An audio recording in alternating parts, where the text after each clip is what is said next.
É um prazer estar mais uma vez com você através do Encontro com a Palavra. Hoje estamos aqui para mais um Encontro com a Palavra especial de Páscoa.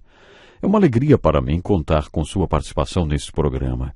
Estamos fazendo um pequeno intervalo na sequência dos nossos estudos para enfocar o ponto crucial que separa o cristianismo de todas as outras religiões do mundo: a esperança que encontramos na ressurreição dos mortos de Jesus Cristo. Leia estes textos bíblicos novamente, 1 Coríntios capítulo 15, versículos 1 a 6, e um texto parafraseado dos capítulos 4 e 5 de 2 Coríntios. E peça a Deus que o ajude a compreender a verdade contida neles. Tenho certeza que essa leitura pode transformar sua vida. Mudou, por exemplo, a vida de um dos presidentes americanos, John Adams, no início do século XIX. Ele estava atravessando a rua quando cruzou com um homem velhinho, muito doente, que atravessava a rua lentamente. Quando John Adams chegou do outro lado da rua, um amigo lhe cumprimentou. "Como vai, John Adams, nesta manhã?"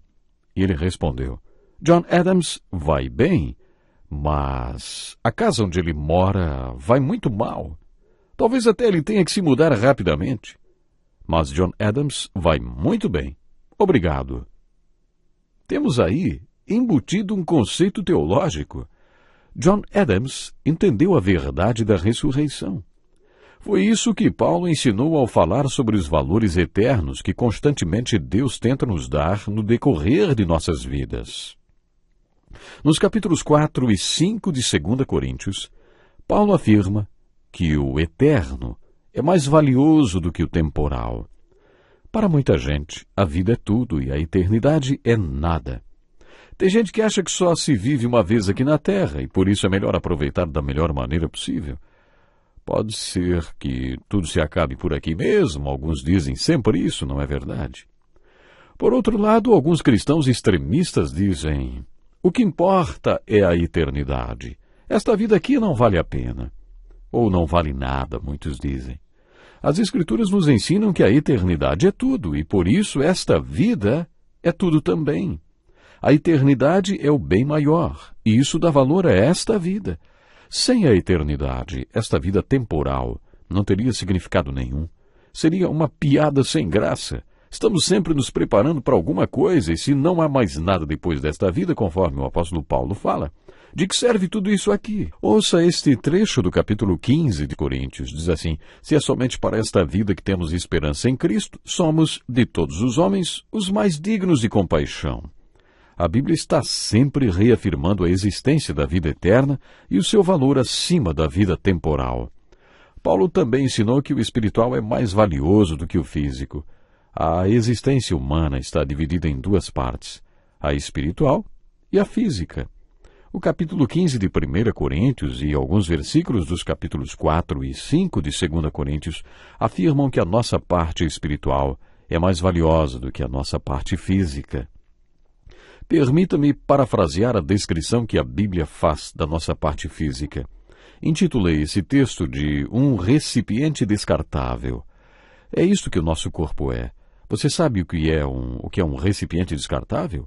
Imagine uma lata de refrigerante ou, enfim, um recipiente que você joga fora. É isto que a Bíblia afirma que o seu corpo é: um vaso terreno. Mas Paulo também fala no capítulo 5 de 2 Coríntios que este corpo é apenas uma habitação terrena que um dia vai se acabar, e aí iremos para a habitação eterna. Paulo ensina que um dia todos vamos nos reunir no céu e olharemos uns para os outros e diremos: ei, sabe de uma coisa? Somos todos passado. Pense nisso por um minuto. Dizem que na eternidade poderemos olhar para trás e ver toda a nossa história humana sob a perspectiva da eternidade. Veremos a história anterior ao nosso nascimento e consideraremos tudo como névoa. Acompanhe comigo o meu pensamento. Veremos como, num flashback, os anos 70, 80 e 90, que pareciam tão intensos e comparados com a eternidade, serão apenas como uma névoa. Esse é o tipo de perspectiva que Paulo está tentando nos dar. Nossa vida aqui na Terra é apenas uma pequena parte de tudo que temos para viver. É apenas um período que passaremos neste recipiente descartável. Agora é muito importante que você entenda o seguinte: apesar desta vida na Terra não ser a mais importante, é ela que vai determinar o tipo de eternidade que teremos. É por isso que, de acordo com as Escrituras, Podemos afirmar que a eternidade é tudo, e é por isso que a vida na Terra é tão importante, porque esse curto período de vida é nossa oportunidade de nos prepararmos para a dimensão eterna, podendo afetar a qualidade da nossa eternidade. Portanto, as Escrituras dão uma lição sobre os valores eternos. O eterno é maior do que o temporal, o espiritual é mais valioso do que o físico. É por isso que Paulo diz que o invisível é mais valioso do que o visível. Assim, fixamos os olhos não naquilo que se vê, mas no que não se vê, pois o que se vê é transitório, mas o que não se vê é eterno. Por isso não devemos fixar nossos olhos nos problemas do nosso corpo, isto é, no que se vê. Aprenda a valorizar o que se não vê, porque o que se vê é temporal, e o que não se vê é eterno. Por isso aprenda a valorizar a sua parte eterna e invisível. Nessa passagem, Paulo está falando sobre o homem interior. Em algumas passagens, a Bíblia se refere ao homem interior e ao homem exterior. Todos temos o homem interior e o homem exterior. É óbvio que o que Paulo está dizendo é: o homem interior é mais valioso do que o homem exterior. Pode ser que você não saiba disso ou não se importe com isso, mas Deus se importa e Ele nunca perde a perspectiva do que é realmente importante.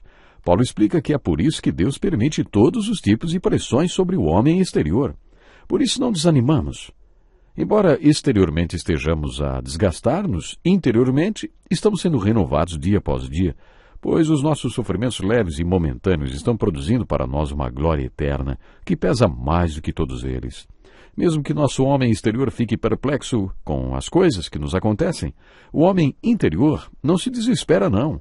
Podemos experimentar a paz de Deus no meio das tempestades.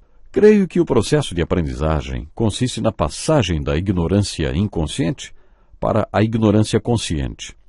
Isso é especialmente aplicável ao que é espiritual. Quanto mais caminho na vida cristã, mais percebo que passei da ignorância inconsciente para a ignorância consciente. Hoje tenho tanta consciência de tudo que não sei. No homem exterior, não temos esta consciência, por isso ficamos perplexos. Mas no homem interior, sempre somos persuadidos, afirma Paulo. Existe esta persuasão no homem interior por causa de Cristo que habita em nós. O homem exterior é perseguido, mas ao homem interior Deus dá esta convicção, ou seja, nunca o deixarei, nunca o abandonarei. Depois Paulo falou sobre o homem exterior ser abatido, mas o homem interior continuar perseverando. Por isso nos levantamos e continuamos andando. Paulo afirma que Deus permite a doença e os problemas no homem exterior para que o homem interior cresça, porque Deus sabe que o homem interior é mais valioso. Deus sabe que o eterno é mais precioso. Não sabemos, e mesmo quem sabe, às vezes esquece, não é verdade? E Deus tem seus métodos para nos lembrar, trabalhar nosso homem interior e nos moldar, preparando-nos para a eternidade. Você pode achar que pastores nunca ficam deprimidos, mas eu conversei com um pastor muito deprimido. Ele estava tão deprimido que não conseguia tirar nenhuma palavra das Escrituras para fazer um sermão. Num desses dias, ele decidiu sair para uma caminhada e passou pela construção de uma igreja. Ele não se conformava que estivesse passando por uma depressão. Ali parado, pensando na vida, ele observou o pedreiro que estava sentando pedras no revestimento da igreja. Ele estava trabalhando em uma pedra enorme no formato de uma cruz. Em dado momento, o pedreiro percebeu que estava sendo observado. E aí o pastor lhe perguntou: "O que é que você está fazendo?" O pedreiro apontou para uma cruz na parede da torre da igreja e disse: "Eu estou moldando esta pedra aqui para que ela encaixe lá em cima." Aquele pastor saiu dali e orou: "Senhor, obrigado, porque eu sei que eu precisava ouvir isso mesmo." O pastor percebeu que todas as coisas que o deprimiam estavam sendo usadas por Deus para moldá-lo enquanto ele estava aqui, para que se encaixasse lá em cima. É esta a lição que tiramos dos capítulos 4 e 5 de 2 Coríntios. Deus conhece o que é realmente mais valioso e sabe que esses valores estão na eternidade. Por isso, Ele nos molda aqui na terra, para que possamos nos encaixar lá em cima. Esta é a mensagem da Páscoa e esse é o Evangelho da Páscoa. O seu homem interior é mais importante do que seu homem exterior, porque o homem interior viverá eternamente em outro lugar. A prova disso é a ressurreição de Jesus Cristo. A garantia de que Cristo que vive em seu coração é o Espírito Santo que foi derramado sobre você quando você nasceu de novo. Quando eu digo a você Feliz Páscoa, estou desejando que o seu homem interior cresça, assim como a fé que foi plantada no seu coração.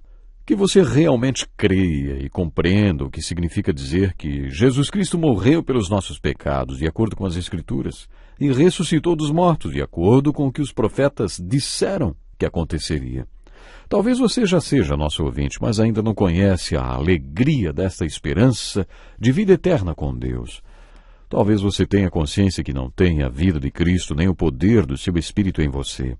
Estou aqui para lhe dizer que você pode experimentar esta esperança da nova vida em Cristo hoje e ter certeza da vida eterna. O homem interior é mais valioso do que o homem exterior, porque o homem interior vai viver para sempre em outro lugar. O eterno é mais valioso do que o temporal. E você, querido ouvinte, hein? Pode escolher.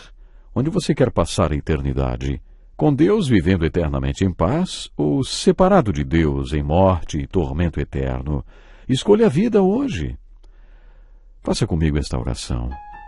Jesus Cristo, creio no que sua palavra diz, que o Senhor veio e morreu pelos meus pecados, exatamente como a Bíblia profetizou. Creio que o Senhor levantou-se dentre os mortos, como disse que faria, provando que é Deus. Hoje eu escolho segui-lo. Ajude-me a segui-lo em fidelidade todos os dias. Obrigado pelo seu amor. Obrigado pela vida eterna de paz. Fortaleça o meu homem interior. Amém. Deus lhe abençoe grandemente. Alegre-se na esperança que temos por causa da ressurreição de Jesus. Até o próximo programa. Este é um estudo escrito pelo Dr. Dick Woodward, na voz do pastor Edson Bruno.